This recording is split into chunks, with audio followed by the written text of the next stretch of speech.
315 new positive cases were reported in Goa on 18 June 2021.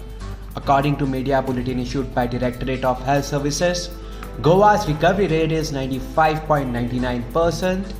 In total, 1,57,353 people recovered in Goa.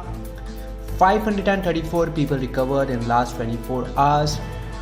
4,020 new samples tested today.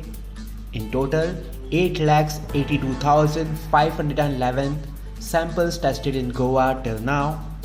In total, 1,63,927 people reported positive in Goa till now.